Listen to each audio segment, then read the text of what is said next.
इदम श्री सद्गुरुवे नमः। जन्म शताब्दी पुस्तक माला 79। भज सेव्याम ही है भक्ति, डे 14। परम पूज्य गुरुदेव वंदे माँ की प्रेम नाव। और इस प्रेम नाव में बैठे बैठे हम बहुत आगे आ गए हैं, कितना आगे नहीं पता। क्योंकि इस नाव में बैठकर ना भूतकाल के बारे में चिंतन करने की आवश्यकता है, ना भविष्य के बारे में।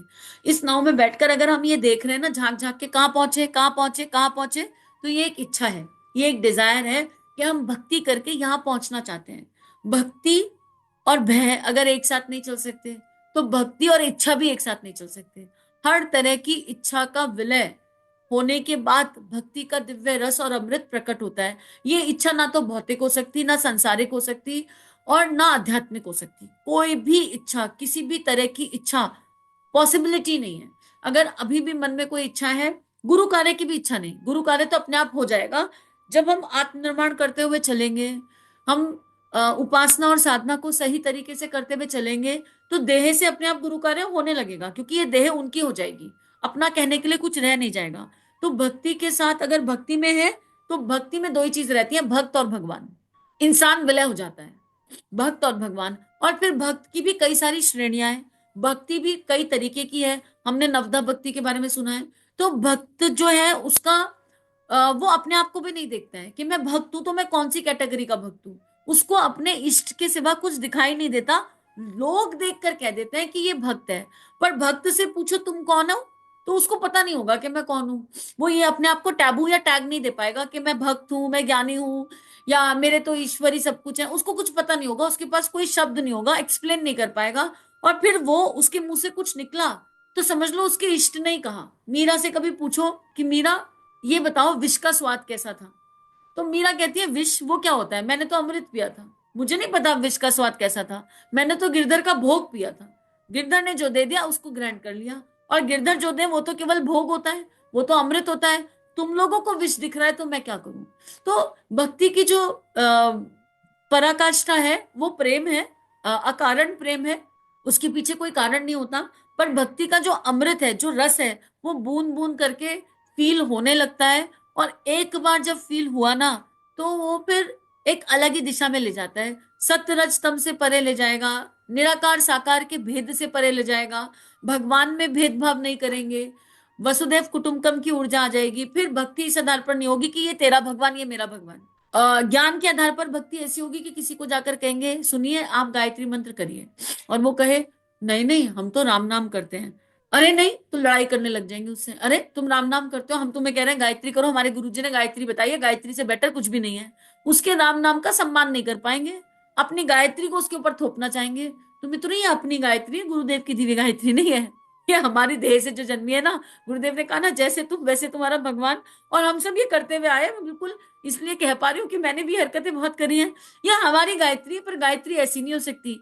अरे उस गायत्री को क्या प्रॉब्लम होगी, जरा पूछ कर देखो गायत्री माता से, गायत्री माता आपको कोई प्रॉब्लम है, कोई राम राम करता है, तो गायत्री माता कहेंगी बेटा मुझे कोई प्रॉब्लम नहीं है। राम राम कर रहा है और राम के जीवन को जीवन में उतार रहा है, संयम की एनर्जी आ रही है। परिवार को जैसे राम ने जोड़कर रखा, ऐसे जोड़कर रख रहा है।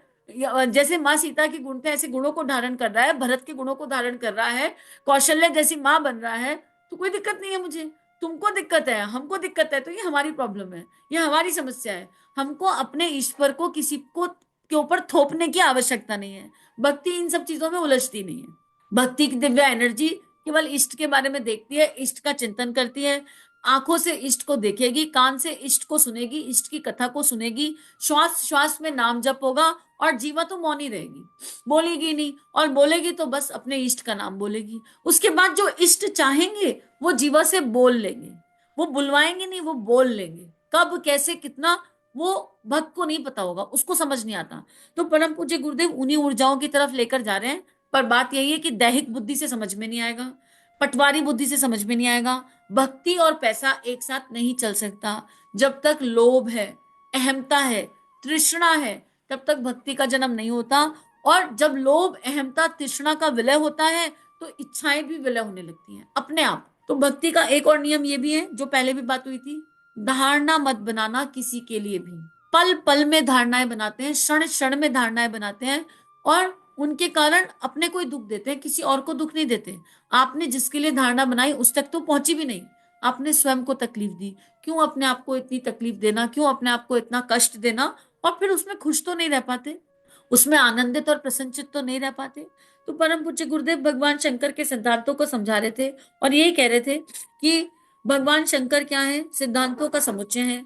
इसी ठीक इसी तरह से भगवान के प्रत्येक रूप सिद्धांतों का एक समुच्चय है। फिर आप किसी भी भगवान को माने, चाहे गणेश जी को माने, चाहे हनुमान जी को माने, चाहे रामचंद्र जी को, चाहे लक्ष्मण जी को, आप दुनिया का कोई भी भगवान ले लीजिए, पर उनकी क्वालिटीज देखिए, उनके वैल्यूज प्रिंसिपल देखिए, और वो सिद्धांत उन्होंने जो जिए उनको देखिए।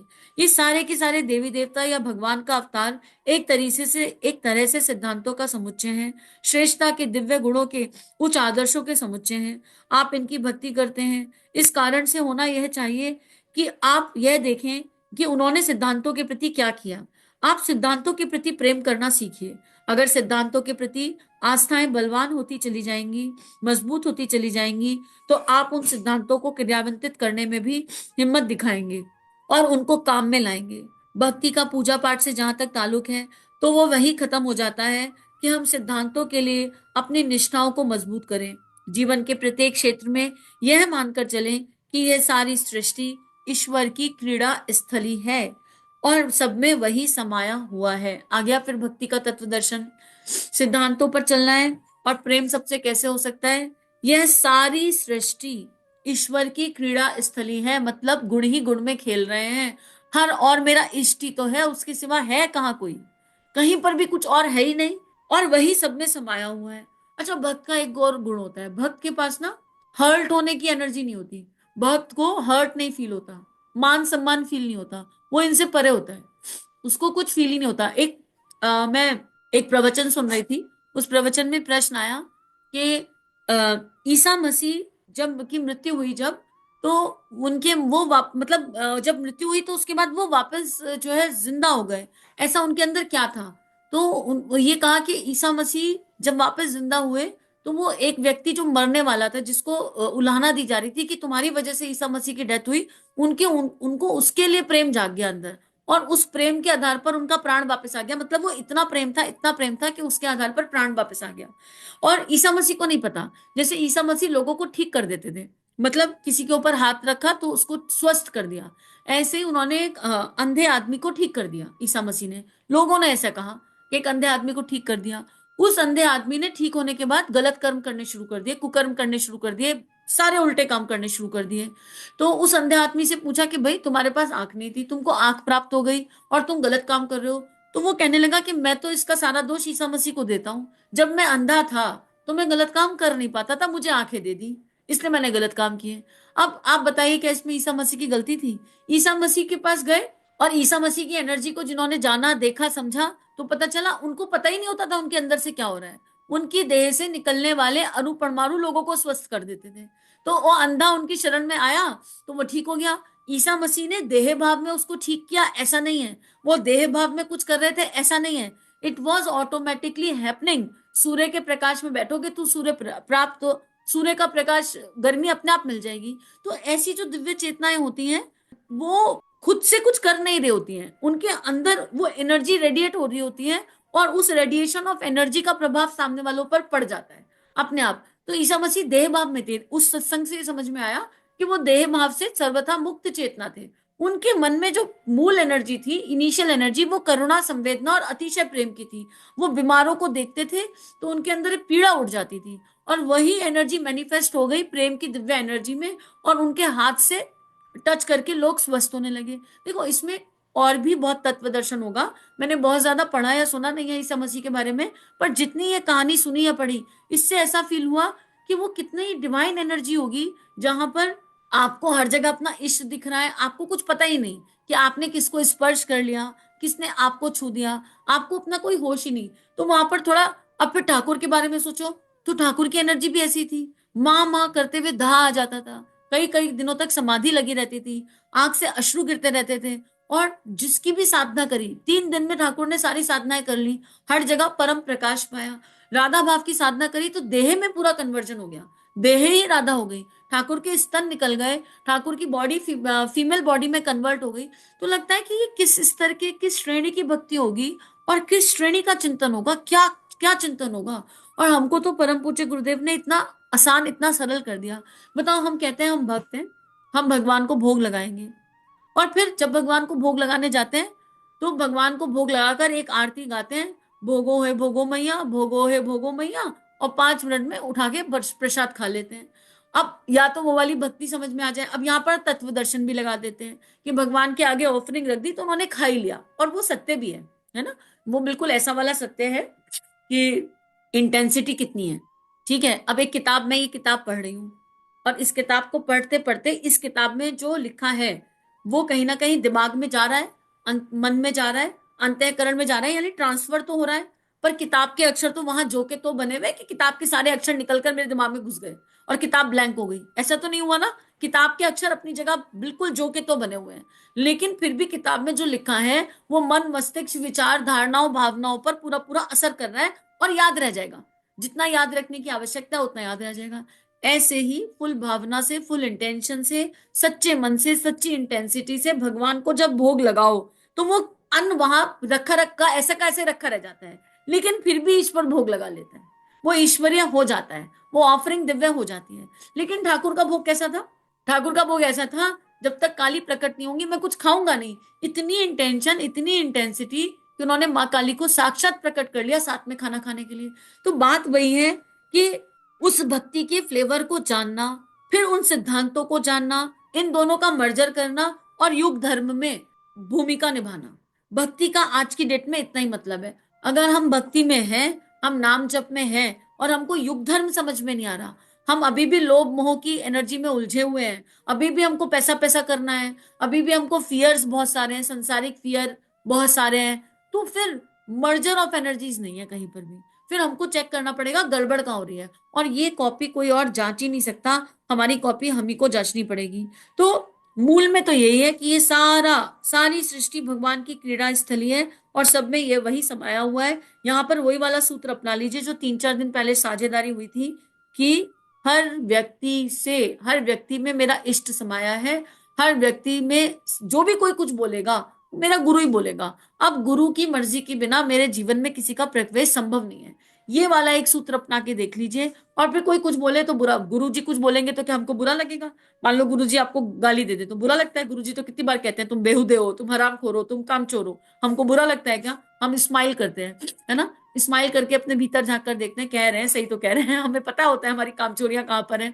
तो ऐसे ही जब हम ये मान लेंगे कि चारों तरफ हर इंसान में हमारा गुरु ही है, तो कोई भी कुछ बोलेगा हमको हर्ट नहीं होगा, हमको बुरा भला नहीं लगेगा। और हर्ट हो जाए तो अपने ऊपर काम कर लेना।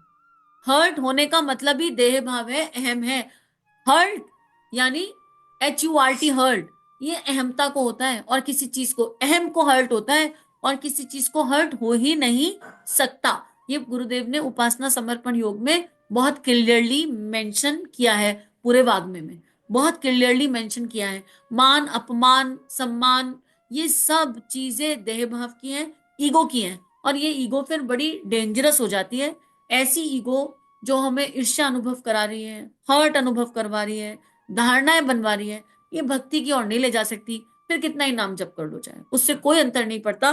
गुरुदेव ने अभी 3-4 स्वाध्याय पहले एक उसमें लिखा था कि तुम नाली में बैठकर नाम जप कर लो, और फिर कहो नाम जप काम नहीं कर रहा, तो तुम नाम की भी महत्ता घटा रहे हो।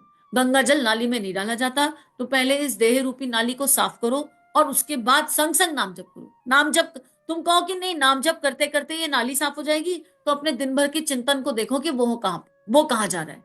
तुम, क्योंकि उपासना और साधना हैंड टू हैंड चलती है। अगर दिन भर का चिंतन ठीक नहीं किया तो कुछ नहीं होने वाला, गोल गोल घूमकर वहीं आ जाओगे जहां से शुरू किया, और वहीं नहीं, कई बार माइनस में भी जाने की संभावना होगी। पर अपनी कॉपी आप जांचने की आवश्यकता है। और जिस भक्ति को हम भगवान के प्रति करते हैं, गुरुदेव यही लिख रहे हैं कि सब में मेरा इष्ट समाया है। अतः जिस भक्ति को हम भगवान के प्रति करते हैं उसी भक्ति को जन जन के प्रति करने में समर्थ हो जाते हैं। अगर ऐसा हो गया तो आप भगवान के सच्चे भक्त कहलाएंगे। अब परम पूज्य गुरुदेव ने यह भी बता दिया कि भगवान का सच्चा भक्त कौन है, जो हर किसी में ईश्वर को देखे, हर किसी को उसी तरह मान सम्मान प्रेम करे जैसे अपने ईश्वर को करता है। तो आइए एक दूसरे के लिए प्रार्थना करते हैं कि परम पूज्य गुरुदेव की इस प्रेम नाव में बैठकर भक्ति के इस दिव्य भाव को अपने अंतस में थोड़ा थोड़ा करके इसे जीवंत कर सके, और इस दैवीय यात्रा को कर सके, जहां युग धर्म निभाने के लिए, मित्रों, युग धर्म निभाने के लिए भक्ति की आवश्यकता बहुत है। क्यों, इसके बारे में कल बात करेंगे।